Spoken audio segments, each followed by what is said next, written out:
2 minutes pour comprendre. Aujourd'hui, l'AVC, les bons gestes en attendant les secours. Alors, je suis en duplex avec le professeur Pierre Amarinko. Pierre Amarinko, vous êtes chef du service neurologie à l'hôpital Bichat. On a fait un AVC, on a appelé les secours. Qu'est-ce qu'on fait en attendant? Alors, on a appelé le 15, en effet. L'ambulance du pompier ou du SAMU va venir. Euh, il faut allonger la personne si elle n'est pas allongée. Et il faut plutôt la mettre en position latérale parce que si elle vomit, elle ne vomira pas dans ses bronches, si j'ose dire. C'est-à-dire que si elle est sur le dos, elle risque de déglutir ce qu'elle a vomi, pas déglutir dans l'estomac, mais dans les bronches.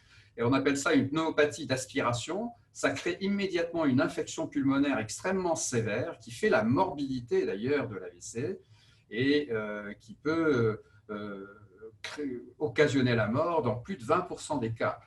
Donc, il est très important d'éviter la pneumopathie de déglutition dans les bronches au moment de l'AVC et d'ailleurs au décours de l'AVC. C'est tout le rôle des unités d'AVC dans les jours qui suivent d'éviter ce type de complication qui est gravissime. Est-ce qu'en même temps, on réconforte la personne? Est-ce qu'on lui parle ou est-ce que ça sert à rien, ne nous entend pas?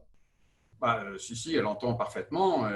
Voilà, il faut, oui, bien sûr, lui manifester des gestes d'affection, sans doute, et puis la rassurer sur le fait que les personnes arrivent très vite et vont pouvoir s'occuper d'elle très vite.